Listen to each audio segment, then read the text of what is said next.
It is Wednesday. It is sportsbookreview.com. I'm Donnie Seymour. He's Kyle Purviance. This is your football show for the NFL, and we are going to kick it off today. As you've been watching Monday, Wednesdays, and Fridays, previewing each division, getting you ready for opening day, which again, Kyle, is next Thursday night. We finally get underway, but today, pretty cool division, the AFC South. There's a lot to like, and there's one team to really dislike, but it's football. We're talking it. It's Wednesday. Love it, Kyle.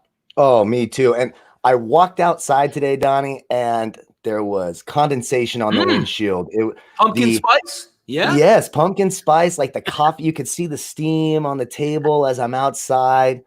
The autumn wind, if you will, for you Raiders fans, was in the air. I mean, it's hotter than crap now, so that's all gone. But the ambiance this morning was perfect. It felt like September.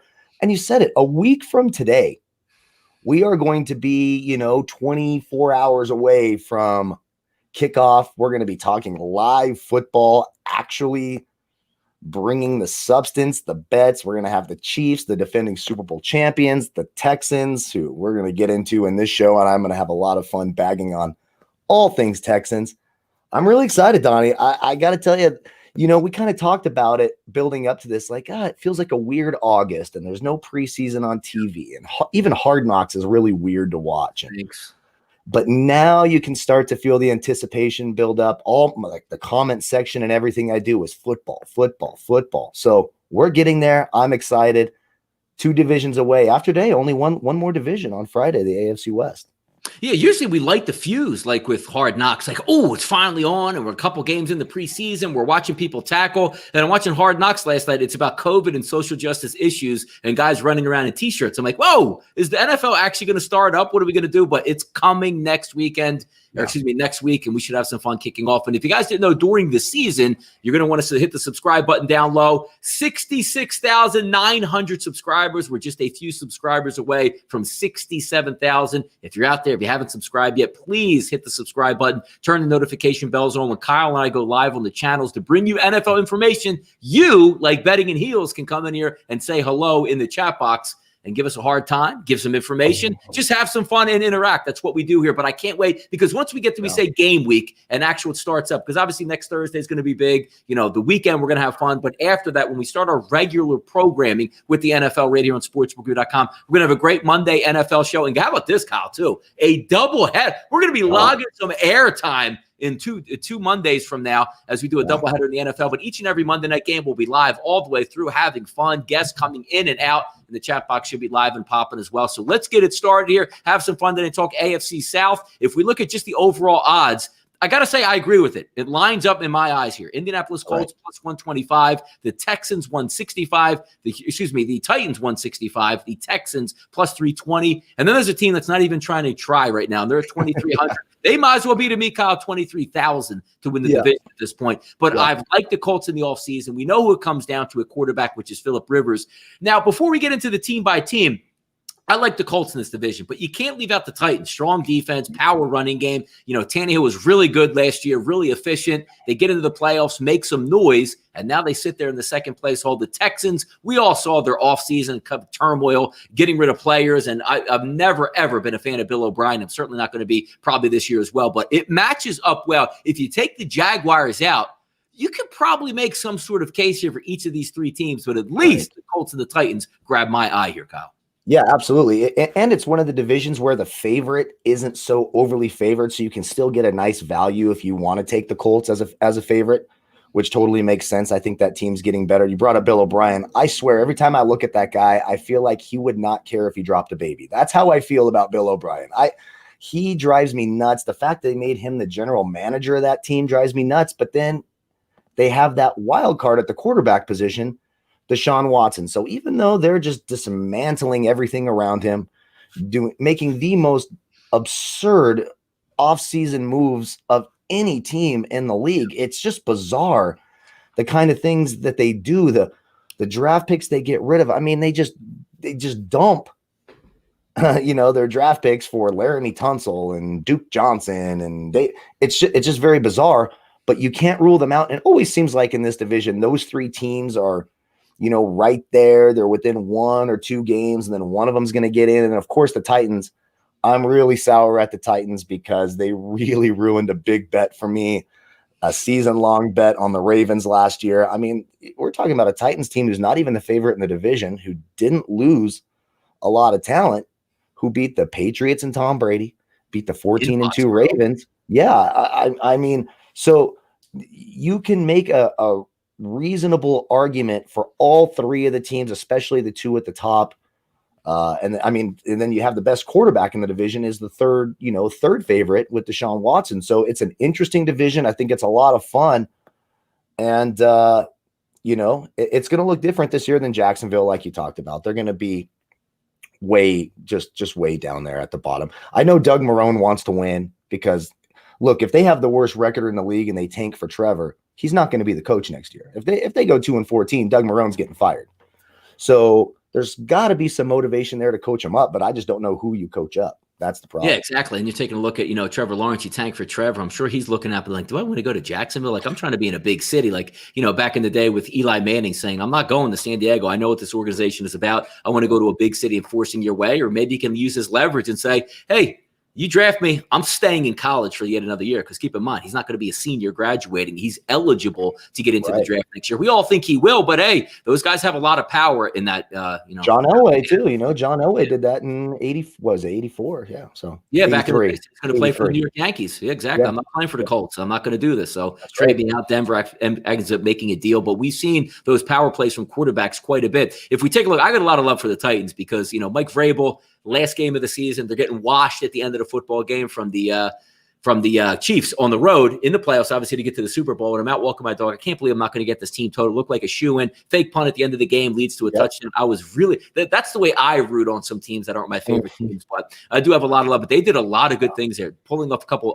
mild upsets there. Obviously, not really mild upsets, but as you saw the teams, when they went in the Foxborough, they looked like the better team. When they went to play the Ravens, they looked like the better football team. And for a while, they actually looked like they were going to hang around with the Chiefs and be the better football team there. But it was nice to see Kansas City get into the Super Bowl. And then again, the Houston Texans, they should not have beat the Buffalo Bills in the playoffs, but they did. Then they go in and look like they're going to shock the world, Kyle. And what, 24-0? And they didn't even have the lead at the half. How do you get up 3 touchdowns and not have the lead at the half against the Kansas City Chiefs? As they got blown away in the second half. But you're right. In the offseason that the Texans had, that's what happens when you have Bill O'Brien, where there's no ownership group that's going to stand in his way. So he can be the head coach and GM. He tends to make his own decisions. And I don't think anybody liked the decisions that he made in the offseason this year.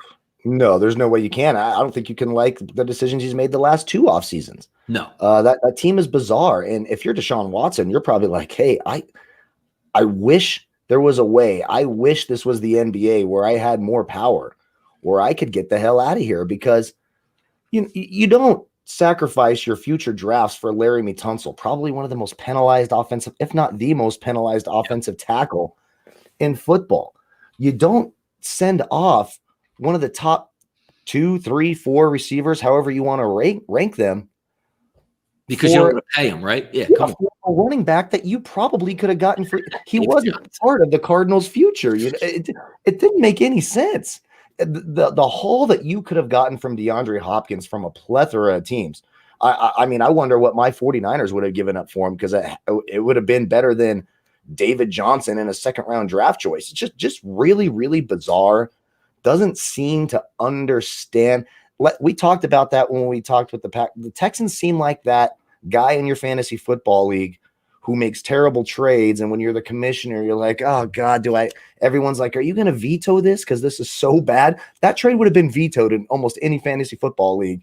Yet here they are doing it in real life with millions of dollars at stake. Just super bizarre. I don't get it.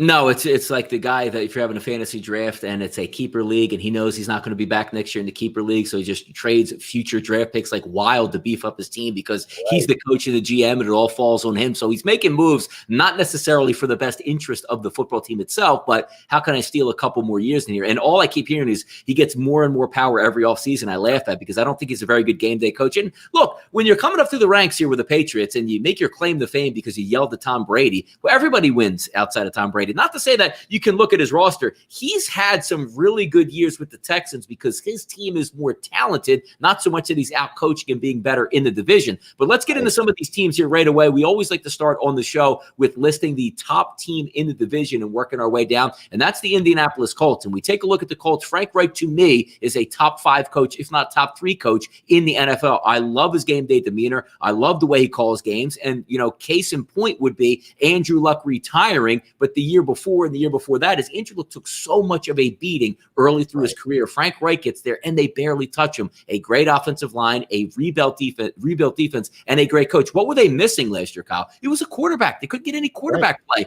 When Andrew Luck says, the week before the season, we were with sportsbookguru.com down in Miami doing a couple parties, and we're sitting there watching the Miami Hurricanes and the Florida Gators, and at the bottom of the screen, it flashes red, like, hey, what happened here? Somebody get hurt? No, out of nowhere, Andrew Luck retires like during the 3rd preseason game, and it's like, oh my goodness, just left them in alert. So Frank Reich pulled it together, only were able to get to 7-9. Now you go out and get Phillip Rivers, which to me is a good move, but it's another one that I look at here saying Tom Brady had his pick probably of wherever he wanted to go in the NFL in the offseason. I would have loved to see him go to the Indianapolis Colts, but it's almost like saying, well, I can't go in the AFC because I've been with New England and doing that stuff, so I'm going to get to the NFC. I understand that, but that would have been a great fit. If the arm strength can stay there for Phillip Rivers, Frank Reich's going to dial up plays that are going to make it happen. I like this team to win the division. Let's go around and have some fun with it. Your first view here, Kyle, on the Colts for the 2020 season. Right, and I like the Colts a lot. And Tom Brady wasn't going to go to the Colts because he hates them because, Deflategate. Which was ridiculous because, and look, I love to bag on the Patriots and all their cheating, but you could have put sand in those footballs in that game and they were going to win that game. I mean, let's just call it what it is.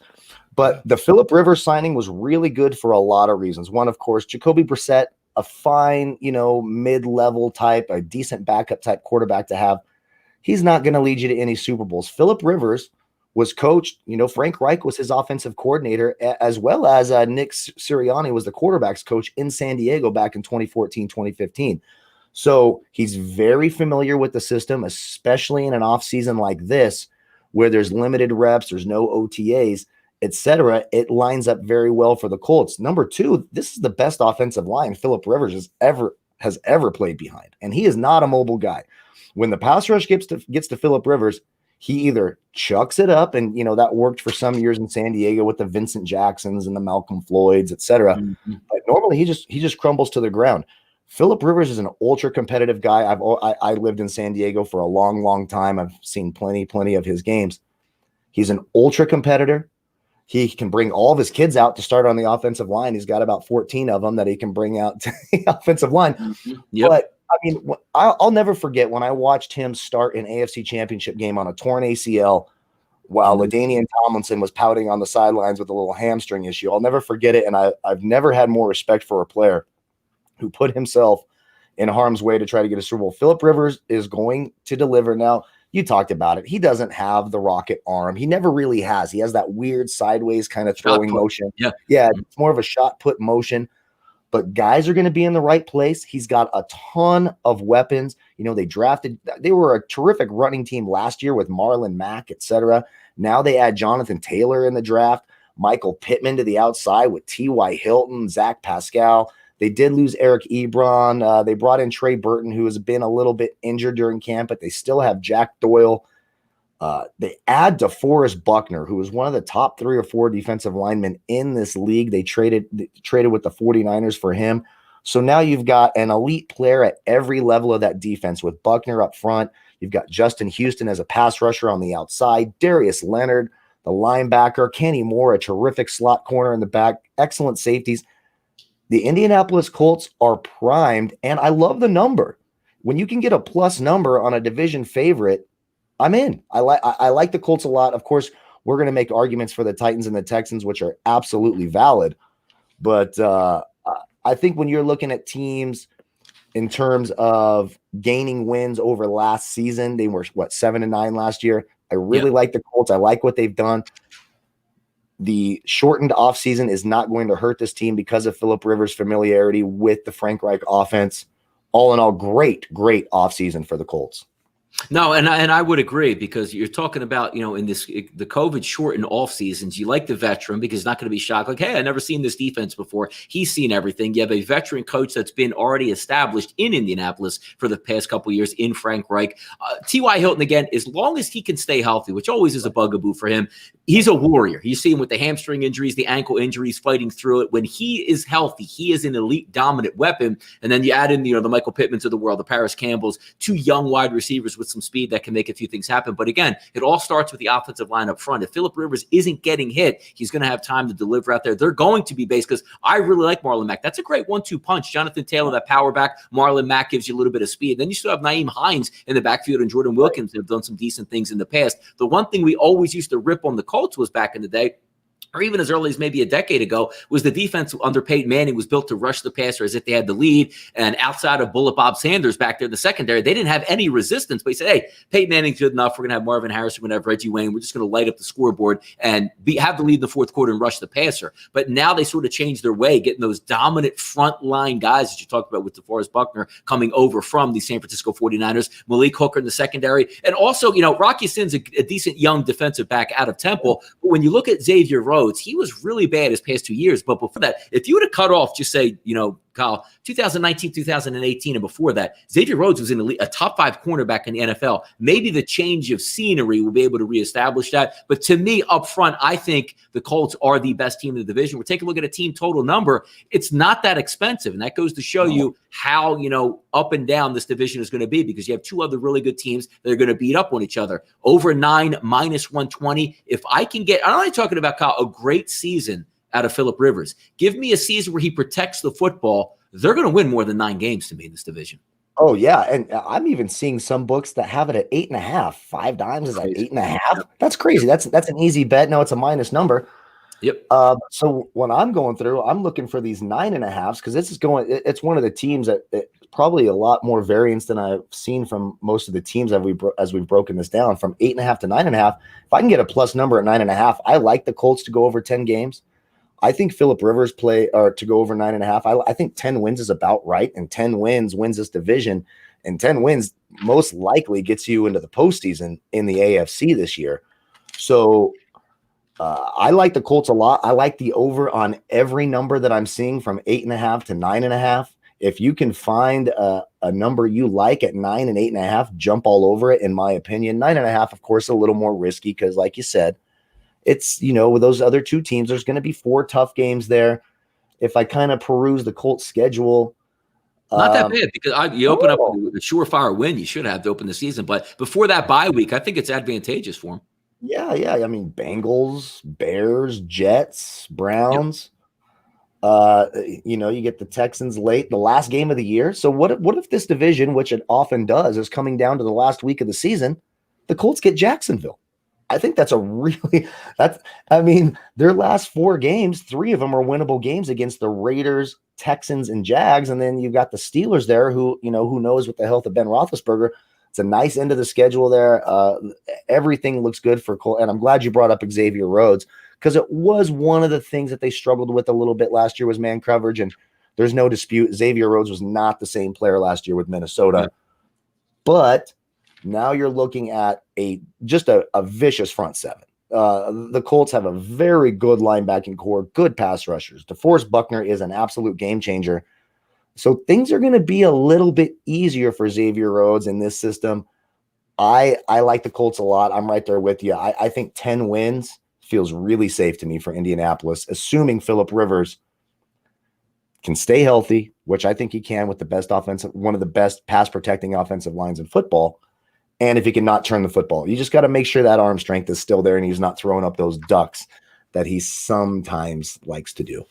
Yeah, it surprised me a little bit, because him going to Indianapolis and then getting all that money as well. Maybe they could have worked a trade or done something, Nick Foles or whoever it is. But you're banking on a guy that's had a lot of big wins, but just wasn't able to put it together. But now I think you might have that head coaching command now that they can certainly set the tide. I think they're the most talented team in the division. Let's get to the second place team, or at least second place team in the standings to start. Tennessee Titans plus 165 to win the AFC South. Team total listed at 8.5 minus 125. So right around in that 9 frame again. And this is a good football team with a good head coach. And you saw it last year. They squeak into the playoffs in the last day of the season. And you get that. Now we talk about schedules at the end of the year, right? Normally you would look like, oh my goodness, man, we got to go into Houston and pick up a victory. But if you remember, Houston benched most of their players and they bounced that football team 35-14, which sprang them into the playoffs, beating New England, beating Baltimore, and hanging around with Kansas City in the AFC title game. So now you get it back for another year. Ryan Tannehill was extremely good and efficient during the regular season, but you saw in the playoffs, which is almost kind of like your 49ers, where they said, hey,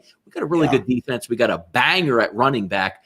Ryan, we let you throw the football during the regular season, but let's not do it here in the playoffs and see if we can win. It was a great recipe in the first 2 games, but sort of caught up to you in that Kansas City game when you got a little bit of exposure of that. Now he gets the big contract. He's back. But also what I like, Derrick Henry deserved to be paid. They said, look, this guy carried us last year into the playoffs, was our main force. You paid him, which is great. So there's a lot of goodwill on this football team with the quarterback getting paid, the star running back getting paid. You still have an elite level defense. You lose a couple guys in the secondary, but the overall semblance of this football team, Sunday to Sunday to Sunday, I like what they bring to the table here. Yeah, I agree. And you got to remember, they started Marcus Mariota for the first few games last year, and they were losing. So it would probably, if Ryan Tannehill, from what we saw during the regular season, he was putting up big numbers, by the way. He was a DFS goldmine for me near the end of the year last year. It probably wouldn't have been as much of a struggle. And then you saw it. That defense can stop the run. They're well coached. Mike Vrabel is a fantastic defensive coach off that Bill Belichick tree, obviously. It's great. If you would have said a year ago today that Ryan Tannehill is going to be the franchise quarterback of the Tennessee Titans, we would have all said you're crazy, right? And got big money. Got big money. But that rookie receiver, A.J. Brown, he looked dynamic. Jonnu Smith, the young tight end, kind of came into his own, luckily, because of the injuries to Delaney Walker. They still have Corey Davis. Derrick Henry was an absolute beast. You talked about it in the playoffs. I think it was the most rushing yards ever. He was setting a record for consecutive 100-yard games, 200-yard games. It was just he was a battering ram. He was an absolute battering ram down the stretch. And that offensive line, they did lose Jack Conklin, but that's still a good offensive line. They have weapons on the outside to keep him honest. Ryan Tannehill's an athletic guy himself, so when plays break down, he can make some plays. Remember, he was a wide receiver in college. They didn't lose a ton. I know they lost Logan Ryan, which he was a good player. They did bring in Jonathan Joseph over from the Texans, who the Texans had a terrible secondary last year, but one of the bright spots was Jonathan Joseph. Vic Beasley, if he can get healthy, to add some pass rushing on the outside. I'm not going to sit here and call someone crazy for taking some of the value on Tennessee. I mean, some books plus 200, plus 195. Why not? I think it's going to come down to these two teams, and Tennessee certainly can get it done. Those are going to be really, really good games this year between Tennessee and Indianapolis. And I do like the first round pick out of Georgia, Isaiah Wilson, to replace Jack Conklin. You bring over a good young tackle from a winning school. You also bring in a young corner from LSU in Christian Fulton. So I'm happy with all of that. This team, I mean, the recipe is there. They're going to run the ball, play action, A.J. Brown, Corey Davis over the top, Adam Humphries in the slot, the tight end who's emerging. Tennessee looks really good. I think you get two playoff teams from this division this year. Yeah, no, I would agree, because you're looking at, when you take a look at like the trends of the football team and where they go, you're sitting here at a team total 8.5 minus 125. You look at the last 4 years, 2016, 9 wins, 2017, 9 wins, 2018, 9 wins. And guess what? In 2019, another 9 wins. So that organization knows how to win. They're just waiting to get over the top. Maybe with a full season of Ryan Tannehill, you know what you got in Derrick Henry. He's not on the sidelines going, well, playing on my, franchise tag, but I really don't want to get hurt because I want to get paid next year. All that's out the window. They can use him 40 times a game if they want, and he will be just fine because his bank account's filled up. But overall, I like the semblance of the team. We'll see what Vic Beasley does. I mean, not showing up for camp, and when he shows up to camp, not really in or out, but he showed a lot of his stripes down in Atlanta, being a top pick and just flaming out, where the team that says pass rushers at a premium in the NFL, like, dude, we're not even going to get over your year 5. We're not even going to okay that, and we'll see you next year. We don't even care if we get anything for you. But again, still the semblance of a good secondary. Dory Jackson, Malcolm Butler, Kenny Vaccaro, Kevin Byard, one of my favorite players. Yeah. They're going to be good this year. They're going to get the 9. Both the Colts, to me, and the Titans are the 2 teams on the lookout. I wouldn't be surprised if they both get the 9 wins and they're heading down the stretch where maybe a tiebreaker gets either one of these in the playoffs. You can't have too many teams going over, but if I look at both of these teams, we're not talking about 10s. We're not talking about, you got to get to an elite level. Double digits will probably win the division, which I think the Colts can probably do, but also right behind them. There's no reason to believe after the last 4 years of getting 9 wins for the Titans, they can't do it again for me, Kyle. Yeah, they've kind of evolved from those 8-8 Jeff Fisher days, right? It was always 8-8 Jeff Fisher, 8-8, 8-8. And again, you're finding books. That's why it's a good idea to get over to sportsbookreview.com, click that odds tab, check it out, because they break down and give you the odds for all sort of books, and you're finding some at 8.5. Like I'm smashing that over 8.5 on Tennessee. I think that's a pretty easy pick. I like Tennessee a lot. There's not a whole lot of turnover on this team. The coaching staff's intact. They signed their quarterback. They signed their running back. You just expect A.J. Brown to continue to get better. The defense is there. And again, is there a quarterback in the division besides Phillip Rivers? We're talking about the top 2 teams. These 2 quarterbacks probably won't care too much if there's no fans in the stands for the first few games. Phillip Rivers has been playing home game or road games at home. Yeah.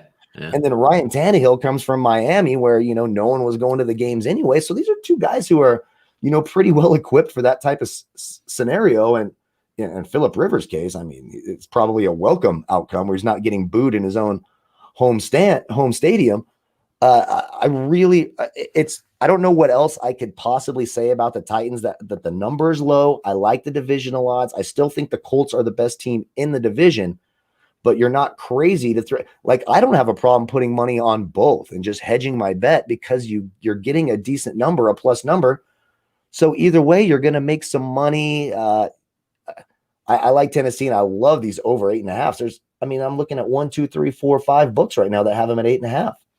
No, I think you're on to something also. But when I take a look at teams that can win the division, what's the disaster outcome? Because to me, if Phillip Rivers doesn't work out in Indianapolis, you go back to the retreads and it's oh boy, we put a lot of money in this guy. There's not a lot of disaster factor with the Titans because of how well they're built. And it's a reflection of their head coach and how they do business. Because when I say Sunday to Sunday to Sunday, I know what I'm getting out of the Titans each and every week. I just hope they stay aggressive with Ryan Tannehill, because that was the formula when I believe he got in against San Diego last year and started that win streak. They were letting him throw downfield and be aggressive the entire time. Then they sort of backed off that a little bit in the playoffs to win some games, and it sort of, like I said, backfired a little bit in Kansas City when they weren't used to cranking it back up against another team. They had to do so. But I'm high on the Tennessee Titans. Should be a good year for both the top teams. Now, one of the most polarizing teams in the NFL, polarizing head football coaches, a wonderful quarterback with all the talent in the world. And to me, in the NFL, in a passing age, you get Brandon Cooks, you still have some decent wide receivers in William Fuller, behind them.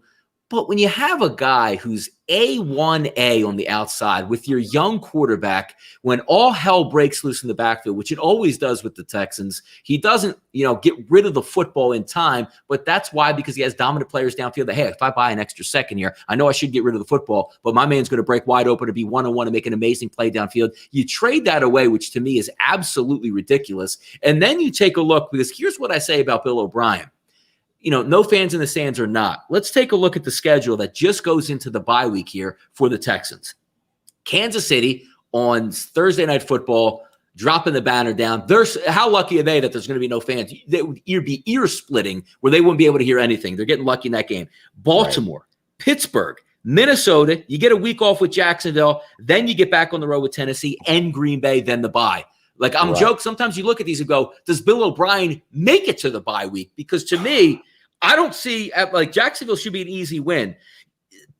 Kansas City and Baltimore, 1-1A in the AFC? You get right off the bat. And then you go to Pittsburgh with Ben Roethlisberger. You open up 0-3, the door is almost slammed shut, even though there's an extra playoff team this year. I don't see good things here for the Texans. Plus 320 to win the AFC South. I can't see it. Team total over 7.5. They have the talent to get to the 8 wins. But when I look at the schedule that compounds it, even before the bye, good luck with that, man. Yeah, and then right after that, Packers, Browns, Patriots, Colts. That it is a mean schedule. Here's what I will say for those of you who are a Texans fan, or you are hell bent on putting money on the Houston Texans and Deshaun Watson, which there's going to be people like that. Yep. If you're going to do that, I know the plus 325 number is attractive now. Just wait till they start the season 0-2 after they lose to Kansas City and Baltimore, and then take that juiced up number because it's going to go up even more. Me personally, I do not like the Texans this year. I think you're dead right. I think they start the season 0-4. It won't shock me. The only way they pull out a miracle is maybe there's some rust week 1 with Kansas City. I guess I know they had that lead on them last year, and then that secondary fell apart. And it's not like they did anything to help. I guess bringing Eric Murray over from Cleveland. I believe it was Cleveland. Is that right? Eric Murray is a decent safety. That's going to help them a little bit. They were bottom 3 in passing defense last year, bottom 7 in rushing defense. They couldn't stop anybody. It was Deshaun Watson and Hopkins constantly having to go in this no huddle shotgun. Just please bail us out somehow after getting down, 14-0. They have no offensive line. It's a great point by Edward Kelly here in the chat.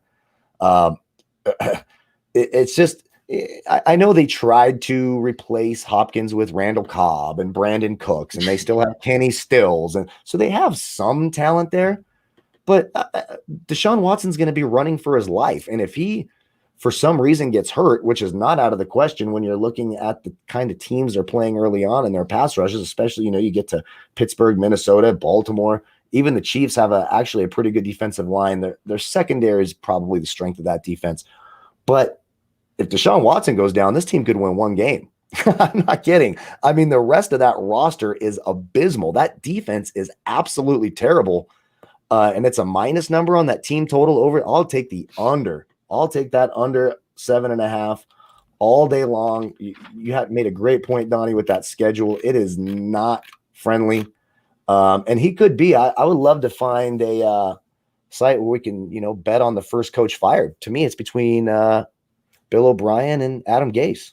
Yeah, here's the hard part about firing. He's like the GM and like the president of the team. So maybe he's just going to extend himself unless one of the older owners comes in and like pulls the plug. But when you take a look overall, I mean, they are a model of consistency. But when I say that, the division has been so roughshod over the past 5 years that they just had more talent than everybody else. Because you're taking a look at 2015, 9 wins, 2016, 9 wins, 2017, when I believe Watson got hurt that season, they only ended up with 4 wins. And then they go back to 11 and 10 wins. So you say, well, we're always downtrodden on the team. But when you see marked failure in adding players or saying, hey, I'm going to trade this wide receiver away. I'm going to get Brandon Cooks, who's 1 concussion away from being retired, and Randall Cobb getting up there in numbers to try to replace, hey, I'm going to bring in 2 guys to replace DeAndre Hopkins. No, man, Hopkins is one of the best out there, period, point blank, and you traded him away, which already should fire up your quarterback, even though he's going to be a few $100 million richer over the next couple of years once he gets his final deal. But when you take a look at just the overall team, yeah, J.J. Watt's good. He's getting up there. The defense still has some talent on it. But when you're trying to take a team, as we always like to say, is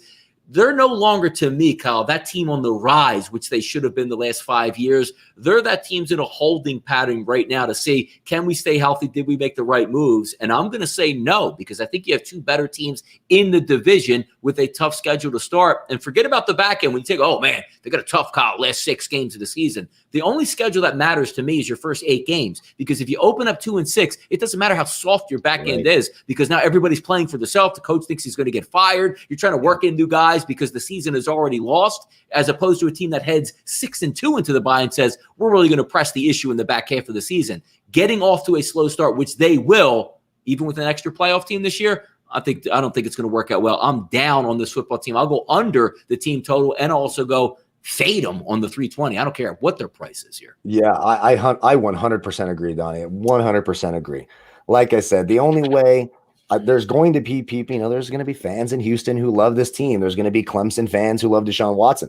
So if you're desperate to burn your money on fire, at least wait till they start 0-2 or 0-3 and then take that juiced up 700, 800 type number. And then maybe the seas part and the skies rain down on you. I don't see it happening. I would be absolutely shocked. And I feel bad. I love watching Deshaun Watson play. I think he's absolutely phenomenal. Mm-hmm. And it's really a bummer what Bill O'Brien has done with this roster. I just can't find a silver lining anywhere. I just, besides Deshaun Watson, I can't. I just don't see it. No, it's poor because, again, it's a passing. This isn't like 1983 where you're built on running and, you don't want to pay a wide receiver. The key to victory in the NFL is if you have a really good quarterback, just give him his outlet. Give him his main man at wide receiver. And it's not like one of those guys where we don't want to pay him that much because we don't know how good he is. I mean, he's one of the best in the business, and it's going to make for a fun season out in Arizona, but already scratching your head here. Let's move on to the fourth team, and we don't have to spend all that much time because if you're a team that's not really putting in the work and the only thing you actually care about is tanking, you're in a small market city in Jacksonville, and I've joked in the past already 2 years now, the only thing that Jacksonville is looking forward to do is tank so they can move their franchise to be the first one that will be allowed in London, make all that money, and then have the draft picks ready to go, almost similar to what the Oakland Raiders were trying to do, saying, we're going to absolutely suck out here in Oakland, but it doesn't matter. This isn't our home. We're going to move to Las Vegas. That's when we'll spend the money. That's when we'll use the draft picks to improve. It just seems to me like Jacksonville, a 4.5 a team total at plus 100 in the NFL. And I always joke, signing your name in the NFL as a head coach, you should have at least 5 wins. So it's amazing to see what's going to take place. But again, you're talking about 3 teams in the division, markedly more talented. You're just going to lean on a guy in some jean shorts and Gardner Minshew. Don't give him any weapons and trade away guys on defense. There's already going to be no fans in the stands. I don't have any hopes for the Jacksonville Jaguars. And the only thing I hope is that they're so bad this year, they get the number 1 pick. And Trevor Lawrence says, you know what?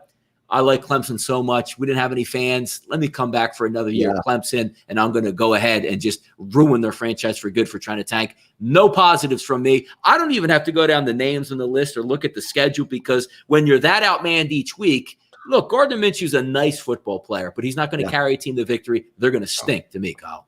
Yeah, Gardner Minshew and that passing game are going to be value plays for your daily fantasy or kind of these late round draft picks because they're going to stink. Down in the fourth quarter. Be down, and they're going to be throwing the ball. And even last year, they were 16th, right in the middle of the league in passing offense. Minshew put up some big numbers. So that's the only thing I'm going to be looking at is like, okay, how cheap can I get DJ Chark? How cheap can I get D.D. Westbrook or maybe some Gardner Minshew? Because it's gonna feel a lot like this Jameis Winston type scenario. I'm not sure he'll turn the ball over as much, but they're going to have to throw the ball a ton. Obviously, Leonard Fournette for this team last year, 1,700 scrimmage yards, 76 passes caught by Leonard Fournette. That is bizarre. Doesn't really add up to his. Now you're throwing out guys like Raquel Armstead and Chris Thompson, Devin Ozigbo, who was like a preseason fantasy moneymaker for me last year with New Orleans. They had 12 draft picks. I do like some of the kids they brought in. Anytime you bring in guys from the SEC, so you brought in Henderson from Florida, Kieson from LSU. I guess that's good. But you said it's the lowest win total in the entire league.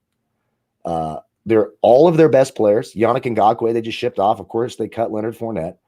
Who did they bring over that is anybody that, Tyler Eifert would probably be their biggest. He's going to be hurt after 2 games. Congratulations, right? Yeah, I don't know what you say. This is going to, it's sad. I used to like these Mark Brunell, Jimmy Smith, Keenan McCardell teams back in the 90s. I used to love those. Yeah. And I like the jerseys, but David Garrard. Yep, sure. Yeah, they even got Natron Means Mark for a little bit, and I love that Natron Means action. I don't know, but no, this team's going to be bad. I'll take the under. I don't think they win more than 3 games. Obviously, no hope to win the division whatsoever. It would take I can't even imagine a scenario where that happens. It would have to just be massive COVID outbreaks through the entire division, and they're trotting out a kicker only or something. I don't know. I think special teams of the other teams could beat this roster. When you look at like what Jacksonville had or what they could be, like I'm always under the opinion, like when you trade away for draft picks for guys that you already have that are established, like you're going to trade away Yannick Ngakoue to do what? Try to draft another Yannick Ngakoue? You trade away Jalen Ramsey, one of the supreme talents in the league, because you didn't want to pay like a top 5 cornerback, so you trade him away for what? So you can draft a Jalen Ramsey and you get rid of, Boye's back there. You had the best cornerback tandem in the NFL just like a year and a half ago. You're making the playoffs, and all of a sudden your franchise is like, well, let's rebuild this thing. when you give away great talent, they're not just scrap heap guys like, well, they make a lot of money, let's get rid of them and we'll rebuild. You're talking about a team that had elite level talent and you just threw it away. Now, Leonard Fournette, running backs, a dime a dozen, unless you're Alvin Kamara, who's holding out, he's going to get a new deal. You know, the Christian McCaffreys of the world, the Zeke Elliott's of the world, they're worth a lot of money. But obviously, Leonard Fournette wasn't going to work out. You drafted him 4th overall. This team has been abysmal. Just look at their first round picks, you know, from all the way down to the Blake Bortles. Just like nothing works for this franchise. So yet when you finally hit on draft picks or players, you get rid of them so you can try to draft the same guy in his place. It makes no sense. It's a recipe for disaster. But again, Shad Khan is a businessman, and the only thing he cares about is getting this team worth $3 billion because they're going to be in London all by themselves. It's a shame. Feel bad for Jacksonville fans. It is what it is. This team's going to suck, and there's no reason really to say, like, hey, look at the offensive line. It's going to be good. I'm sure there'll be flash games like, whoa, I didn't think Jacksonville had it in them to do this, but I would be shocked if they got the 5 wins. Why? I don't think they want to get the 5 wins because that's how important it is to them to try to secure that top pick here. Yeah, well, I'm sure Doug Marrone wants to. I don't think he can do it, and I don't think he's that great of a coach, and he is kind of a bit of a disaster in Buffalo. That's why they were like, fine, yeah, go ahead and go. Even I believe they made the playoffs with Tyrod Taylor, and he was their coach. Yeah, and he actually opted out of his contract like he was some, like, you know, Bill Belichick or some of the world. So I mean, it makes no sense. And then you talked about it like, so you go to the AFC Championship game with Blake Bortles at quarterback, and you're like, you know what? If we weren't good enough to get there with Blake Bortles, let's just rip it apart. No, you find a quarterback. It just doesn't make any damn sense. They're going to be awful. They're kind of the Miami Marlins. You talked about it. Just, you know, you have one good year. It reminds me of those Marlins teams back in, 2003 when they went to the World Series, and then it's just they sell everybody off again. Yeah, the Marlins got World Series titles and they sold everybody off, but this team didn't win anything and sold everybody off. Yeah, and it's just a bad ownership group. I don't know what else to say. They had the recipe. You're right. Like, and let's not even talk about like they just made it like some fluke. Like they had the lead late in that football game to play the Eagles in the Super Bowl. I remember being at Lincoln Financial Field about to kick off against the Minnesota Vikings, and we're watching the screen like, we're really going to play Jacksonville. We're going to play, which we didn't really want the Patriots because obviously Tom Brady hard to beat. Like, we're going to get Jacksonville. Like, we got a shot to win this thing, and they just folded up shop and never got to say, hey, you know what? It didn't work out here. Let's just throw everything down. It's bad, man. It's really bad. It is bad. It's like me going and throwing away all the shirts that actually fit so I can wear the small ones and show how I'm getting old and fat. It doesn't make any damn sense. I don't understand it. It's totally happening. Jacksonville is going to be bad. I'll take the under on that, which makes me feel better about taking some of the overs at the top of the division because these are going to be easy wins. But again, for you daily fantasy players, there's some value in that passing offense. They're going to have to throw the ball a ton. You're going to see 45. Gardner Minshew is going to have every opportunity in the world to prove he can be a legit quarterback because they're going to have to throw. They have absolutely no one who can run the football. All their running backs are receiving backs, Raquel Armstead and Chris Thompson. They're going to chuck it, and they're going to chuck it a ton. They brought in Laviska Shenault from Colorado, so they're going to have 4 young wideouts out there, and they're going to throw it a young ton. Quarterback. Yeah, they certainly will. So if we put a bow in the AFC South, if you had shoebox money and you had a lot of money, just wanted to look to make a solid investment, we always talk about getting plus money back on your transaction. If you threw some down on the Colts and also on the Titans, I don't think you can go wrong, but that's not the way we do it. So I'm going to, put my flag. I've always liked the Colts. I like what they've done. I'm relying on Phillip Rivers and trying to defy what my eyes have told me for the past 2 to 3 years, but I think he can get reinvigorated back with Frank Reich in the Indianapolis Colts. I'll take them at plus 125. Also going to take the over 9 on the Colts, going to take the over 8.5 on the Titans, and I'm also going to go down. So we'll go under the 7.5 for the Texans and under 4.5. Hey, I'm getting plus money on that too, plus 100 on the Jacksonville Jaguars. That's how I see it wound up in this division. What are you thinking here, Kyle? Yeah, I like that. I'll tell you what, I'm going to go a little contrarian because we can't keep agreeing every damn show. I mean, that's just not any fun. I think Tennessee and Indianapolis both finish with 10 wins. Yep. Tennessee gets the tiebreaker. I'll give the little bit of juice to Tennessee, but I like them both to hit the over on their win totals. Houston, I think they go under. It's going to take an absolutely Superman type effort to go over by Deshaun Watson. And then I'm right there with you with Jacksonville. I'm trying to see if there's any juice in going. There's some juice going the over, I get. And no, I can't do it. They're under 4.5. They win 3 games. Jacksonville wins 3 games. Gardner Minshew throws for 4,500 yards. He's going to throw That's what's going to happen, in my opinion. Yeah, no, I was a wide receiver in college, and the best part about our team being bad, it was exactly what Gardner Minshew was going to like. We were down in the fourth quarter, so if I only had 2 catches into the fourth quarter, pad those stats, end up with 5 or 6, maybe get a late touchdown because nobody cares. That's the way I ate, and that's the way I'll deal. And again, that's might be what the Jacksonville Jaguars are looking to do, but we have one division left, Kyle. We are going to tackle that division with the Super Bowl champion Kansas City Chiefs and the AFC West on 4 p.m. Eastern time right here on sportsbookreview.com. So we wrapped up just about everything. Game week the following week. Won't have a Monday show because why? There's no Monday Night Football, so we're not going to come on here live for 4 hours and just hang out. But all throughout the week, setting up the matchups. We got some great stuff behind the scenes. You already see Kyle with the backdrop of SBR. I will have that backdrop in blue set up. So we're going to have a nice little professional show going on. Some updated graphics, some new show pieces throughout the season. This is going to be your home for NFL football. Me and Kyle are going to be the ones to guide you through the night and put some money in your pocket. As we said before, we're going to have a lot of fantasy talk, going to have a lot of bets, and also a lot of fun throughout the season. If you haven't done so yet, if you're watching on the instant replay, 66,900 people have subscribed to the network. Hit that subscribe button, turn the notification bells on. We are going to have an amazing football season right here at sportsbookreview.com. But as I said, we'll be back at Friday at 4 p.m. Eastern time. I'm Donnie Seamers, Kyle Purviance. This is your NFL football show right here on sportsbookreview.com.